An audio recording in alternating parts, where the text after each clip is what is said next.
में हम देखते हैं एमा एक जगह पे खड़ी रहती है और फिर वो आगे की तरफ जब बढ़ती है तो वहाँ पे एक डीमन का मुंह दिखा, आगे की तरफ जब बढ़ती है तब एक डीमन का मुंह अपीयर होता है और वो बहुत ज़्यादा डर जाती है और अपनी नींद से उठ जाती है, अपनी नींद से उठ जाती है। सो अपनी, अरे यार जल्दी जाना यार।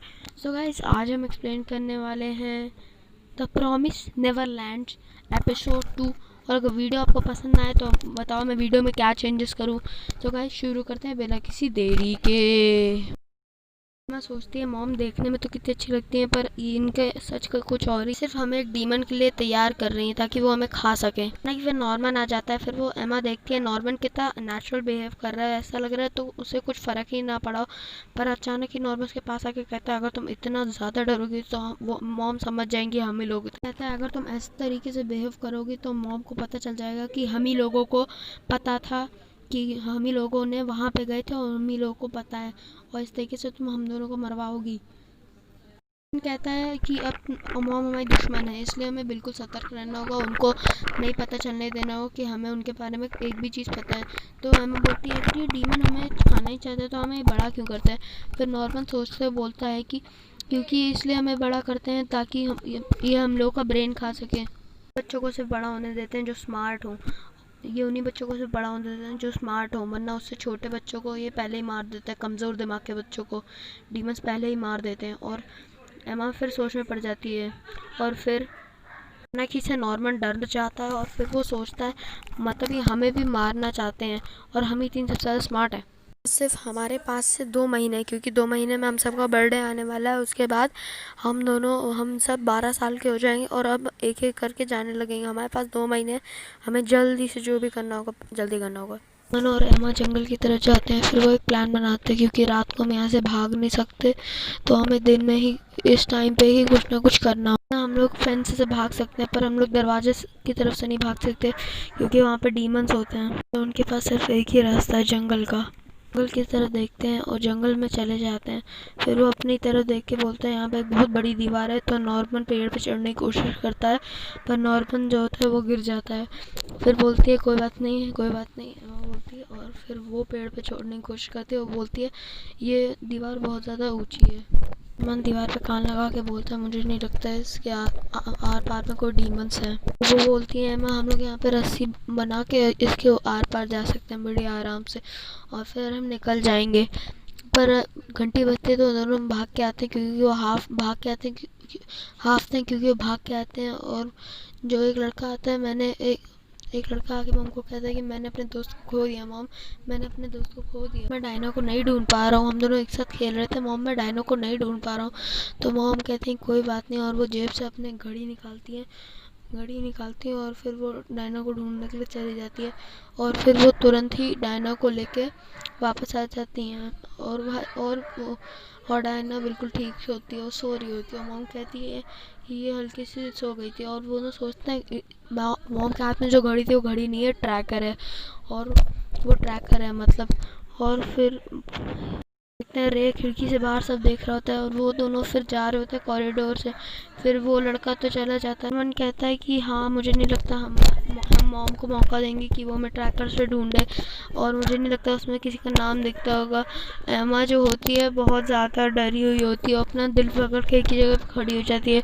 और भाई साहब अचानक से मॉम आती है, वो कहती है एमा तुम काफ़ी ज़्यादा डरी हुई लग रही हो, 3-4 दिन से क्या हो गया तुम्हें एमा। तो फिर भाई जो वो होता है ये देख के नॉर्मन बहुत ज़्यादा डर जाता है क्योंकि वो सोचता है अगर एमा ने बोल दिया तो हम दोनों फंसेंगे, हम दोनों को शायद मार दिया जाएगा। तो वो एमा बोलती है नहीं मॉम मैं भी 12 साल की होने वाली हूँ, मुझे भी अडॉप्ट कर लिया जाएगा, मुझे आपकी बहुत ज़्यादा याद आएगी।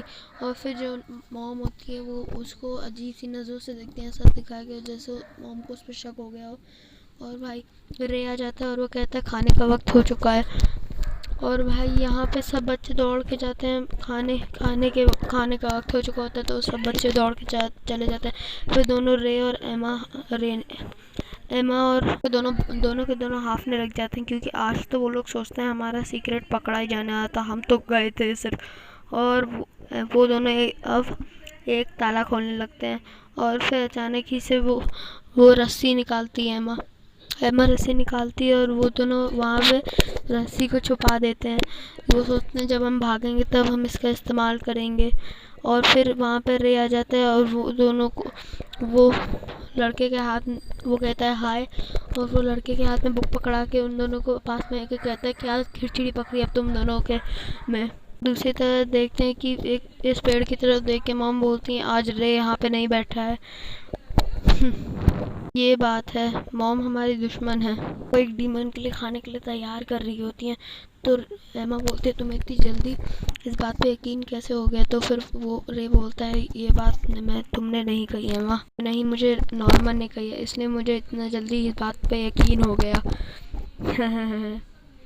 और फिर क्या होता है, नॉर्मन एमा के पास जाता है और फिर वो बोलता है हम यहाँ से भाग जाएंगे, पर हम सारे के सारे बच्चों को एक साथ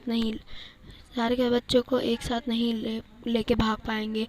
एमा बोलती है मतलब हम हॉस्टल के सारे बच्चों को यहाँ पे मरने के लिए छोड़ देंगे, नहीं हम ऐसा नहीं कर सकते, हम लोग सबको ले जाएंगे। और फिर रे बोलता है ऐसा पॉसिबल नहीं है, पहले हमें खुद की जान बचानी होगी और हमें नहीं पता दीवार के पार क्या है, अगर हम खतरा उनके लिए हम लोगों ने उनको लिए खतरा मोड़ दिया तो क्या होगा। और फिर नॉर्मन हंसने लगता है बोलता है रे तुम्हारे पास और कोई चांस भी नहीं है, हमारे बिना तुम कुछ नहीं कर पाओगे।